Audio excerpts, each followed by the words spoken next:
A Harlem School District family searches for a new home and answers.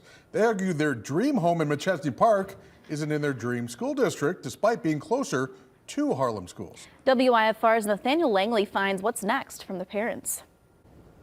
Rockford Public Schools cover all of Rockford, that's a given.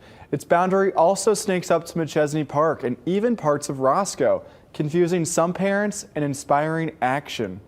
We've just outgrown our starter home and we just need more space. In the neighborhood beside AMC 14 in Machesney Park, Courtney Lucas found her dream home until she looked at nearby schools.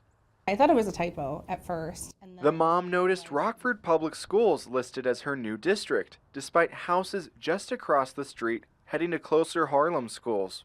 I couldn't understand why they would send kids so far away. Now she organizes a petition for the RPS neighborhood to leave for the Harlem School District. I think it'd be beneficial to our community to have our children stay in the same community where they live. Some Harlem parents support the proposal, but worry what that means for space. This is our only middle school in our district, so adding more kids to it on top of the 600 kids that we just added might prove to be difficult. Harlem school board leaders claim space won't be an issue. These are Machesney Park homes.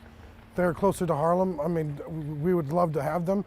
Annexation depends on approval from the Regional Office of Education. Lucas expects any debate to center on property values. It seems like it's just something to do with money with the Rockford School District.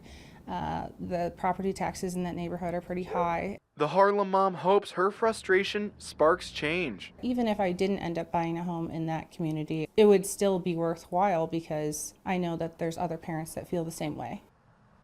Sterling says the annexation process can take several months to a year. A similar process started in 2019 when Roscoe homeowners looked to leave RPS.